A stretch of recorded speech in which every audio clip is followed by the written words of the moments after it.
One day, a Cupid named Guri suddenly showed up at Seiji's house. She told him that if he didn't kiss someone soon, he would die. Seiji was bewildered by this stranger who had barged into his home and made such a bizarre statement. He immediately told her to leave, insisting that he didn't meet a shinigami. Then he quickly shut the door. He wondered if that was some kind of door-to-door religious preaching or perhaps a new type of scam. However, Guri suddenly phased through the door and told Seiji that he should have listened to her until she finished speaking. Seeing this, Seiji screamed in terror. Guri then showed him a book called The Kiss Note and asked him to take a look inside. As Seiji flipped through the pages, he saw names of different couples written inside. Then on the next page, he saw his own name, which completely shocked him. Guri explained that the names written in the Kiss Note had to kiss someone within 24 hours, otherwise she would die. Seiji tried to kick Guri out of his house again, but she desperately begged him not to ignore her, explaining that if he didn't kiss someone, she would die. She started crying and asking Seiji if he didn't feel guilty for letting a helpless girl like her die just like that. Seiji, however, ignored her and tried to shut the door again, but Guri banged on it, calling him a murderer of love. Fearing that his neighbors might report him to the police, Seiji reluctantly allowed Guri inside and asked what exactly she wanted from him. Guri explained that she needed a kiss from Seiji, which was why she had come to him. At first, Seiji suspected that she was trying to preach about religion or something similar, but it turned out that Guri was just a pervert asking for a kiss. Seiji found it amusing that the theory about girls' sexual desires increasing at a certain age might actually be true. He was surprised by how easily Guri talked about such things, especially since he himself had never kissed anyone before. Seiji then asked if Guri planned to blackmail him after the kiss. She assured him that she wouldn't do that, but she did say that it might be the beginning of the best time in Seiji's life, and that he would ultimately save her with his love. Seiji was completely taken aback by how much Guri seemed to want this to happen. She eagerly encouraged him to start the kiss. For a moment, Seiji thought she was kind of cute, and as a man, he figured he shouldn't pass up this opportunity. They kissed for a few seconds. Afterwards, Seiji asked if Guri was satisfied. However, Guri felt that Seiji had misunderstood something. She then demonstrated the power of the Kiss Note. She wrote down the name of the Prime Minister and the name of the Council President, putting an X between them. Then she turned on the TV. To Seiji's surprise, the broadcast showed the Prime Minister and the Council President kissing. Guri explained that anyone whose names were paired together in the book would end up kissing within 24 hours. Seiji was impressed by the book's power, but he was also confused as to why Guri had chosen to pair two men together. It turned out that she had a habit of making same-sex couples. Guri further explained that the book would have no effect if only one name was written. At that moment, only Seiji's name had been in the book, so nothing had happened to him. For Guri, what had happened between them was just a casual act of affection. Seiji, realizing he had misunderstood the situation, apologized for kissing her. Guri then admitted that she had originally wanted to see a BL, boys love, moment between two voice actors. However, when she attempted to write their names in kanji, she made a mistake and ended up writing Seiji's name instead. Seiji was furious upon realizing that everything was Guri's fault. As an apology, Guri offered to pair him with his ideal man. Seiji was completely confused as to why it had to be a man. Guri also informed him that if one of the names in the book remained without a partner, that person would remain single for life and she would die as a result. That day, Seiji invited Guri to his high school.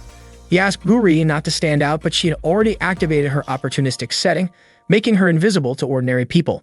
They began searching for their target. Seiji's gaze fell upon a girl named Akane, who was exercising. He wasn't sure if Akane would be willing to kiss him.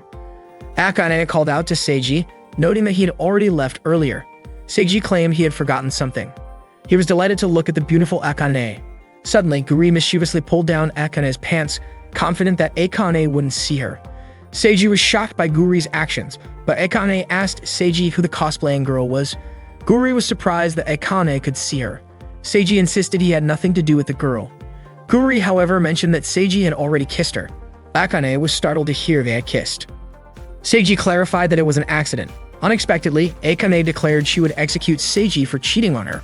Seiji was puzzled, as he didn't recall dating Akane.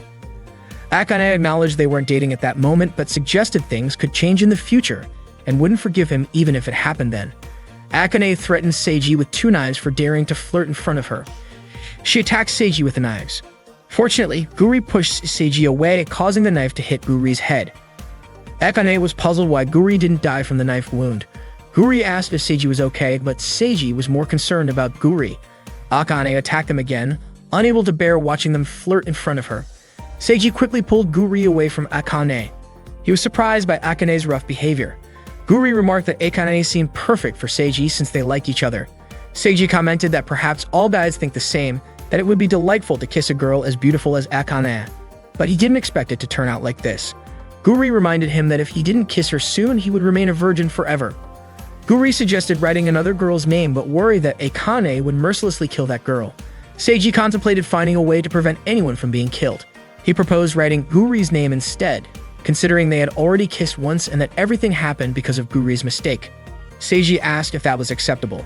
Before Guri could answer, a knife thrown by Akane from the school rooftop suddenly stabbed her back. Akane immediately jumped down to approach them. Seiji didn't understand why Akane was acting this way, as she had never behaved like this before. Akane explained that she was acting this way because Seiji liked her. She realized it from Seiji's intense gaze, which made her happy, so she waited for Seiji to confess his feelings to her. Akane cried, saying she didn't know since when Seiji had been with another girl, and it made her feel unfair. Seiji said he should have expressed his feelings even though he didn't know if they would be reciprocated. Seiji thought Akane was touched, but she was angry because Seiji had kissed Guri and decided to execute him. Akane stated she would cut Guri into pieces first so she couldn't survive like before.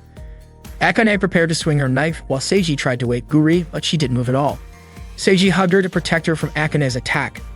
Akane and Seiji accidentally kissed because Guri moved. Guri remarked that Seiji was too kind and asked why he tried to protect her. Akane just realized that she and Seiji had kissed earlier.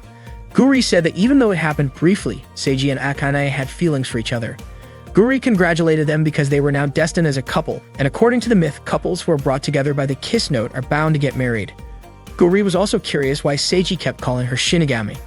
She quickly changed her appearance and revealed that she was actually an angel, more specifically, a Cupid. Guri then asked Seiji to stop calling her Shinigami and instead call her Guri. Akane then asked if Guri had come to unite her with Seiji. Guri admitted it and explained that with the power of the kiss note, Akane and Seiji's future was now eternally connected. Shortly after, Guri suddenly kissed Seiji, shocking Akane. It turned out that Guri had also written her own name alongside Seiji's in the kiss note. The next morning, Guri woke Seiji up with a kiss. Seiji was startled and realized that everything that happened yesterday was not a dream. Guri admitted that she was touched when Seiji tried to protect her. Even though she was an angel, she was actually quite clumsy, and she wanted to learn more about that feeling, whether it was truly love. Akane immediately started stabbing Seiji, forbidding him from cheating in front of her. Seiji was confused as to why he wasn't dying from Akane's stabbing. Guri then explained that because Seiji was now paired with her, he had received the blessing of an angel, which made him unable to die. Guri then called it a love triangle, but Akane obviously refused to accept such a situation. While having a meal at Seiji's house, Guri was warmly welcomed by his family. She then told Seiji that she had used her shark-shaped staff to brainwash his family into believing that she was also their daughter. She did all of this so she could live in Seiji's house, arguing that since they were dating, it was only natural for them to live under the same roof. However, Seiji immediately objected, saying that he had never agreed to date her. Suddenly, Seiji's cat started talking, revealing that there was a reason behind everything. The cat introduced himself as Coralie and explained that he had borrowed the body of Seiji's pet cat, Blue, for the time being. Coralie was actually an angel assigned to watch over Guri. Seiji then asked if they had also brainwashed Aqua, his younger sister. His mother replied that Aqua was still at her club activities and had returned home yet. Seiji then asked what Coralie wanted to talk about, but Coralie insisted on discussing it after meeting with Akane. The next morning, Seiji brought Guri and Coralie to school to meet Akane. As soon as Akane saw him, she started stabbing him again for openly cheating on her right in front of her eyes. Coralie then urged them to start discussing something important about their future. Some students saw Seiji and Akane together and immediately assumed that they were dating. Coralie began explaining that it was extremely rare for an angel and a human to become a couple. Because of the angel's blessing, both Seiji and Akane had temporarily become angels, making them unable to die. However, as angels, they were required to work. If they refused, they would be sent to hell and lose their souls. This meant that if Guri didn't do her job as a Cupid, both Seiji and Akane would disappear along with their souls. Seiji was furious that Guri had dragged him into such a mess. Coralie then requested that Seiji and Akane help Guri with her duties. Akane, of course, immediately refused. Coralie then stated that if Akane didn't comply, she would lose her soul and would never be able to be with Seiji. Upon hearing this, Akane quickly agreed to do whatever it took to ensure she could be with Seiji in the future. Seiji then asked what they needed to do to help Guri. Guri explained that all they had to do was write in a kiss note, just as she had explained the day before. Seiji, however, snatched the kiss note from her and insisted that Guri shouldn't randomly pair people up. He believed that they should think things through first because love was something truly important. Coralie agreed with Seiji, saying that unlike Guri, who always acted recklessly and had a habit of pairing up random people, especially creating gay couples just for fun, Seiji actually had a rational approach. Because of this, Coralie decided to entrust Seiji with the responsibility of helping Guri. It was time for Coralie to return to heaven. Before leaving, he told Seiji that aside from assisting Guri, he could still live his life as usual. Seiji and Guri were chatting together while Seiji was trying to avoid Akane because the atmosphere in the classroom had become terrifying. Suddenly, Guri kissed Seiji out of nowhere, causing him to immediately push her head away. He reminded her not to do such things without permission. Out of the blue, Yuzu saw them from the top of the stairs. She accidentally slipped and fell right into Seiji's arms. As he tried to catch her, Yuzu told him not to touch her. She believed Seiji was deceiving girls by pretending to be kind. She also accused him of cheating with another girl, despite already being in a relationship with Akane. Without hesitation, Yuzu grabbed the book and left. Seiji told Guri to take it back, but Guri couldn't move because she was too full. Seiji followed Yuzu to the rooftop, asking her to return the book because it was extremely important. He suspected that Yuzu had written something in it and began panicking, questioning what she had written. Yuzu warned him not to come any closer. Suddenly, the floor beneath Yuzu split apart and she started to fall. Fortunately, Seiji managed to save her, causing Yuzu to land on top of him. It turned out that Akane was the one responsible. She was furious and accused Seiji of cheating on her. In the midst of all the chaos, Guri played background music that matched the scene of a villain's appearance. Yuzu quickly got up and ran, but Akane immediately leaped off the rooftop in pursuit. Seiji, concerned that Akane might actually kill Yuzu, urged Guri to chase after them. As Akane lunged forward to stab Yuzu, her knife mysteriously broke in half, allowing Yuzu to escape. Akane was confused. Something seemed to be protecting Yuzu. Yuzu attempted to write her name in the book, but the writing kept disappearing. Guri then explained that only angels could write in it, meaning ordinary humans couldn't do so. She then asked what kind of protection Yuzu had that allowed her to withstand Akane's attack. Seiji reminded Guri to ask about the kiss note first, suspecting that Yuzu knew something about it. Yuzu had heard that the kiss note could make impossible love become reality. Yuzu fell silent when Guri asked if she had someone she wanted as a partner. Akane was shocked to learn that Yuzu had set her sights on Seiji. Furious, she leaped forward, ready to stab Yuzu, but Seiji shouted at Akane to stop. Akane froze in place, stunned. This was the first time Seiji had called her by her real name. Overjoyed, she immediately ran to him. Yuzu, however, claimed that Akane's feelings were fake and the result of manipulation from the kiss note. She accused Seiji of using the book to make Akane reciprocate his one-sided love. Yuzu then revealed that she loved Akane. Even though she knew her feelings were forbidden, she believed she was the one who should be dating Akane. Guri became ecstatic upon discovering the same gender love. Seiji had to accept that he wasn't the one Yuzu was interested in. He also admitted that Akane was truly incredible, considering how she could receive a direct love confession. Unexpectedly, Akane rejected Yuzu, revealing that they were actually sisters. Despite having different family names, they were still related by blood. Guri became even more excited, realizing this was a forbidden love involving both lesbianism and incest. Yuzu pleaded with Akane, calling her big sister, but Akane forbade her from using that term. Yuzu then asked if Akane was rejecting her because they were both women and also siblings. She insisted that Akane's love for Seiji was fake, a result of the kiss note's manipulation. Akane, however, declared that she loved Seiji regardless of the kiss note. Heartbroken, Yuzu questioned what would happen to her own feelings. Suddenly, Guri announced that she had written Yuzu's name in the kiss note. That meant Yuzu was now part of the couple. As an angel, Guri couldn't ignore a girl in love right in front of her. Upon hearing this, both Seiji and Akane scolded Guri. Yuzu then asked if this meant she could now date Akane. Seiji and Akane explained that all of them were now part of the same couple. Guri urged Yuzu to hurry up and kiss Akane. If she didn't want to, she could randomly choose someone among the three of them. Yuzu couldn't believe she finally had a chance to kiss Akane. Overjoyed, she ran toward her, aiming for a kiss. However, she tripped on a rock and accidentally ended up kissing Seiji instead. Witnessing this, Akane immediately prepared both of her knives. That morning, Yuzu's car was parked near Akane's house. She was targeting the trash disposed of by Akane's family. As soon as the trash was taken out, Yosef hurriedly ran to retrieve it. She was so delighted and told her driver, Teru, that she had succeeded again today. Teru suggested that Yuzu should stop rummaging through Akane's family trash every morning. Yuzu was ecstatic while holding a used tissue that Akane had used and sniffed it. The scent of Akane's favorite rose perfume still lingered on the tissue. To her, that tissue didn't belong in the trash, but rather in treasure box. It was time to go to school, but Yuzu hadn't seen Akane leave her house yet. Suddenly, Guri appeared inside Yuzu's car, holding a doll that resembled Akane. Yuzu asked why Guri was suddenly in her car. Guri approached her because she thought Yuzu seemed interesting. At home, Seiji asked his younger sister, Aqua, if she had met Guri yet. Aqua asked who Guri was and didn't understand what Seiji was talking about. Seiji touched Aqua's shoulder and requested that Aqua listen to him occasionally. However, Aqua instead slammed Seiji and threw him out of the house. Unexpectedly, Akane witnessed all of this and immediately brandished a knife toward Aqua. The knife nearly struck Aqua, but fortunately, Seiji quickly explained that Aqua was his younger sister. Akane apologized as she had mistaken Aqua for a girl trying to seduce Seiji. Akane then acted friendly and introduced herself as Seiji's future wife, but Aqua remained indifferent and walked away. That day in the student infirmary, Guri and Yuzu acted as love health officers, assisting students who wanted to consult about love. The first patient was Rintaro, who said he liked a girl named Hanaka.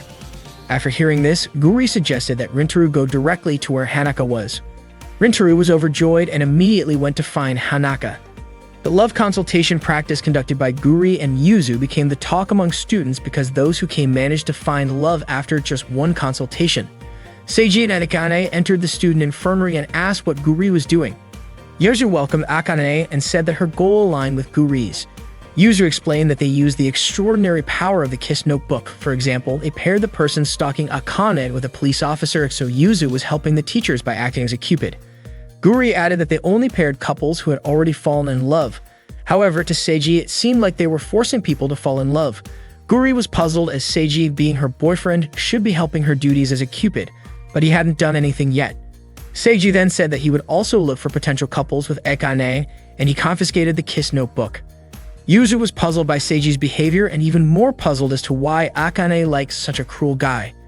Yuzu asked if Seiji had dragged Guri into this mess, but Guri admitted that she had asked to pair with Seiji.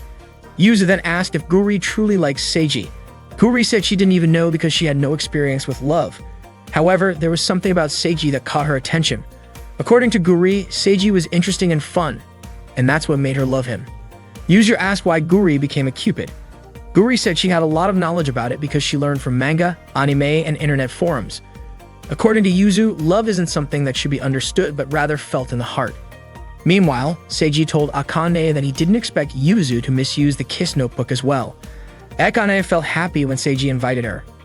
As they were walking together, Seiji accidentally bumped into Mary. He immediately apologized, but Mary said she was the one who was a bit lost in thought. It was unusual for Mary to daydream, so Akane suspected that Mary might be in love. Akane asked Mary to tell her if there was someone Mary liked or wanted to date because Akane might be able to pair them up, just like she and Seiji. Seiji whispered to Akane that she seemed to be pushing too hard. Meanwhile, Guri and Yuzu were reading the paper they had found earlier. It appeared to be some kind of love poem. According to Yuzu, the person who wrote it was probably experiencing unrequited love. Guri then suggested that they find this person and make their love come true. Yuzu was more than happy to help, and they really started working like Cupids.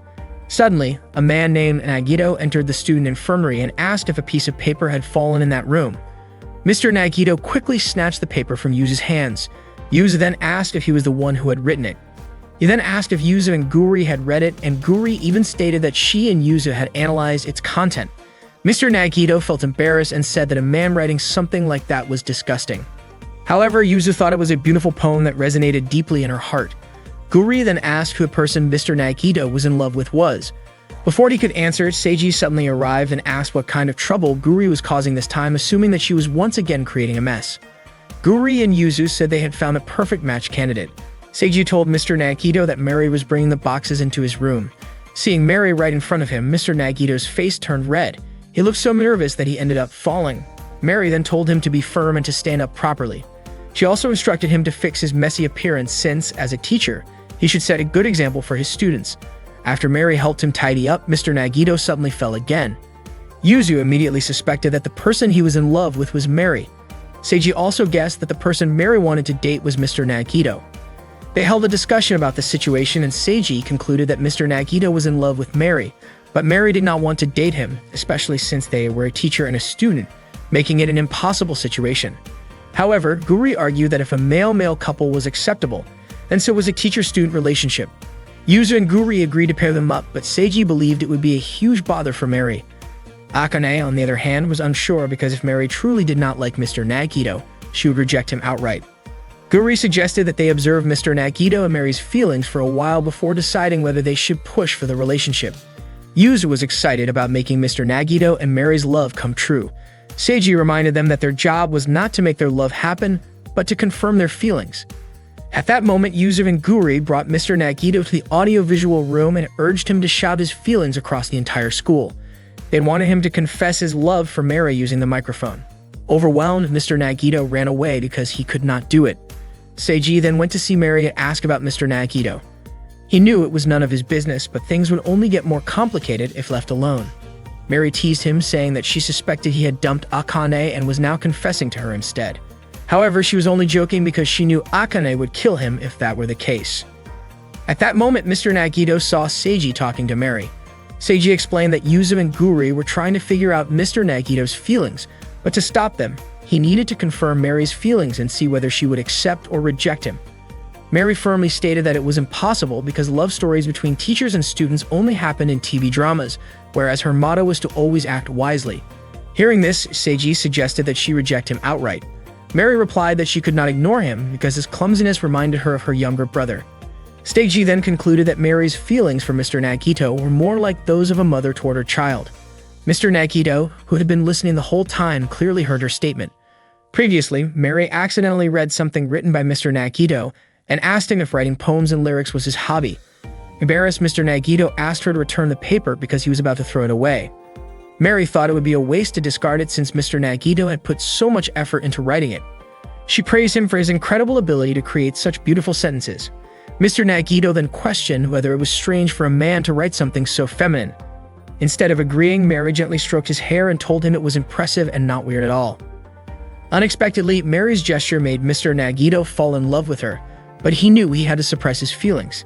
Seiji approached Mr. Nagito and expressed concern that Guri and Yuzu might be up to something weird again. Mr. Nagito believed that Yuzu and Guri had given up due to their own helplessness.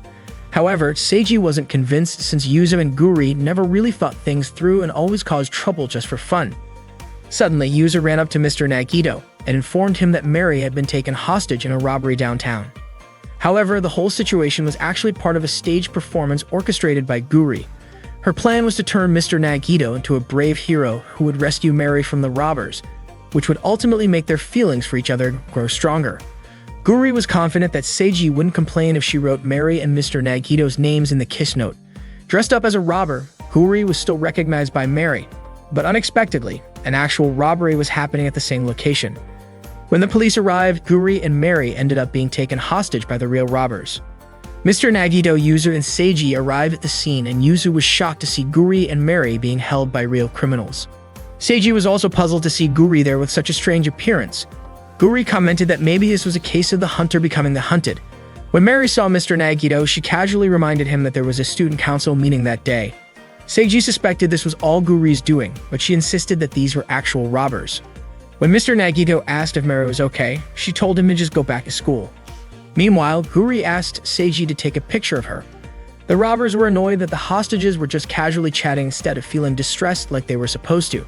Guri then told Yuzu that even though their original plan had failed, they should still go ahead with it.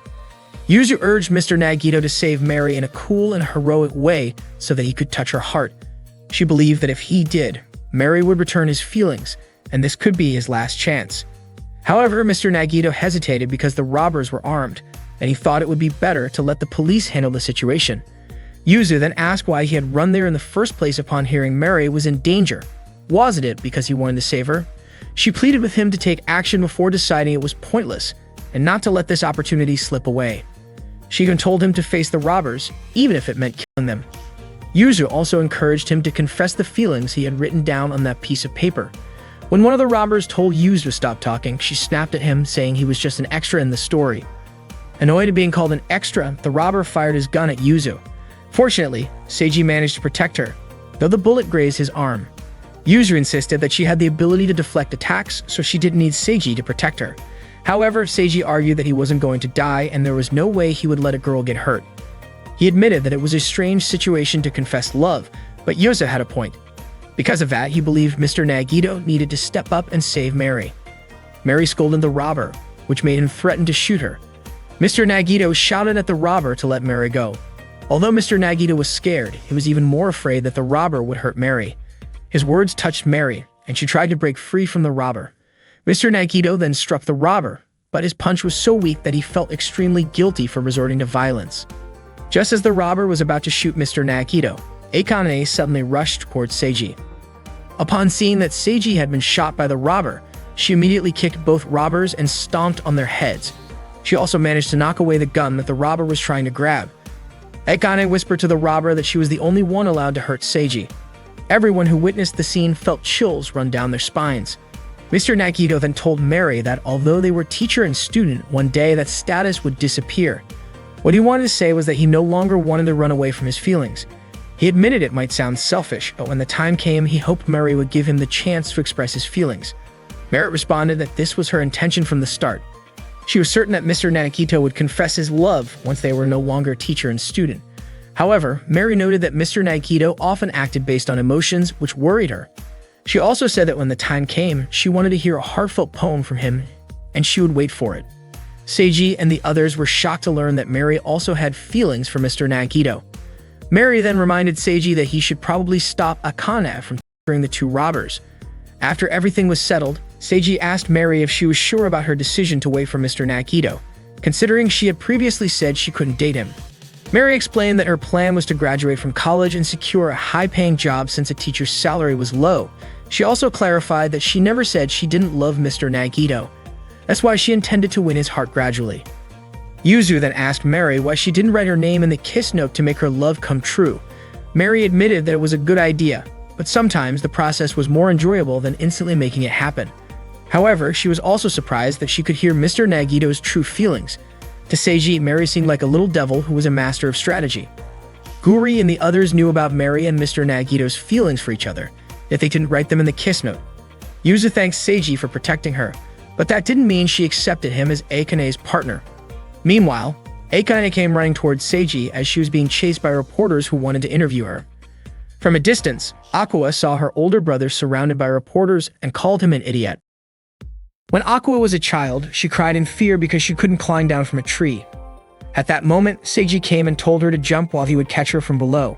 That scene appeared in Aqua's dream last night. In the morning, her alarm clock rang and woke her up. Aqua immediately went to the bathroom to brush her teeth, but she was suddenly startled by Guri, who was completely naked after taking a morning shower.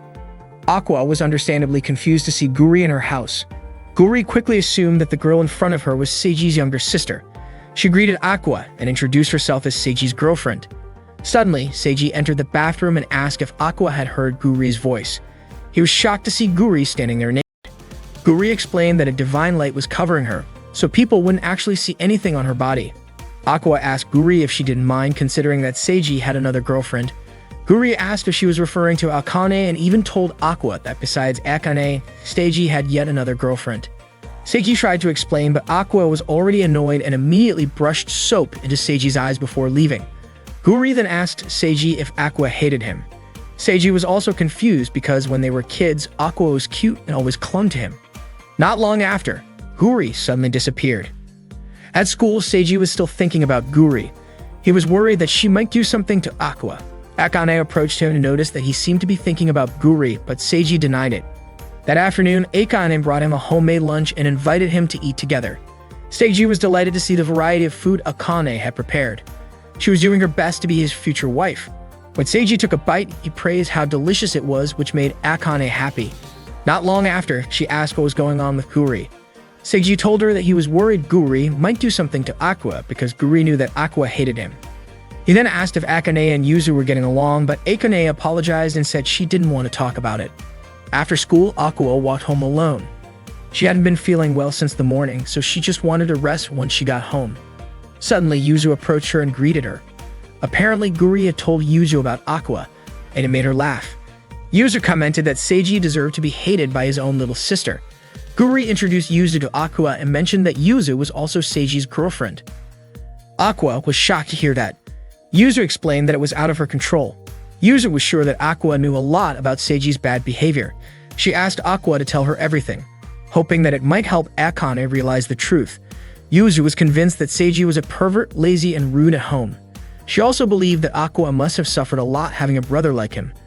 Annoyed, Aqua snapped at them, saying that they knew nothing about her brother and should stop acting like they did just because they had only known him for a short while. Suddenly, a demon appeared before them. Yuzu was immediately terrified because it was Stolas, the demon who had been sealed away after attacking children years ago. Yuzu panicked and ran away in fear. Guri asked Aqua if she believed in things like demons, and to her surprise, Aqua also looked terrified and immediately ran off. Stolas started chasing her. Guri was surprised and thought the whole situation was interesting.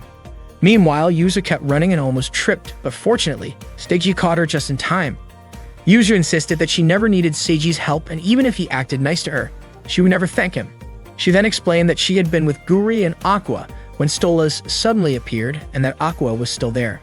Hearing this, Seiji panicked and was about to run to find Aqua, but Yuzu stopped him, saying it was too dangerous. Embarrassed, Yuzu clarified that she wasn't worried about Seiji, she just didn't want anyone to get hurt. Seiji thanked her, but he still chose to go and rescue Aqua. At that moment, Aqua was perched atop a tree, reminiscing about her childhood with Seiji. Suddenly, Stolas' voice approached. Guri discovered Aqua hiding in the tree and noticed that Stolas was, in fact, a penguin. She wondered why people were frightened of Stolas, having previously imagined him as terrifying. Aqua warned Guri to stay away, insisting that despite his appearance, Stolas was truly malevolent. Guri suggested that approaching animals without fear might open their hearts. She attempted to charm and approached Stolas, but he attacked her. Stolas disliked Guri touching him without permission. He declared his intention to fulfill his long-held desire, approaching the tree and proposing to mate with Aqua. Shortly after, Seiji arrived, inquiring about her well-being. Aqua questioned why Seiji was there. He explained that he became concerned upon hearing of Stolas' appearance, knowing Stolas always pursued Aqua, and he intended to rescue her. Aqua insisted that Seiji shouldn't interfere in her affairs, but he asserted that as her older brother, it was natural for him to protect her when she's in trouble. When Stolas leaped onto the tree, Seiji promptly urged Aqua to jump toward him so he could catch her, just like when they were children. After successfully rescuing Aqua, riot police surrounded Stolas. They then returned home with Seiji still carrying Aqua. He expressed his happiness that she was safe, mentioning it had been a while since he last carried her and noting she had become heavier. Hearing this, Aqua immediately struck him. Seiji commented that Aqua hadn't changed despite growing up, but Aqua believed it was Seiji who had changed. Seiji claimed he hadn't changed as he had always been her older brother. Guri remarked that she had suspected Aqua loved Seiji, but Aqua denied it, accusing Seiji of being a scoundrel who constantly switched girlfriends. Aqua then choked Seiji before running off. Seiji was puzzled, thinking Aqua had returned to her old self. Guri described Aqua as a mysterious creature. Guri suddenly asked if Seiji would go on a date with her that weekend. Over the weekend, Seiji accompanied Guri to a bookstore. Guri wanted to purchase the masterpiece manga Only the Matilda, which had previously been discontinued. The manga's final volume release included a signing session, and she obtained the author's autograph.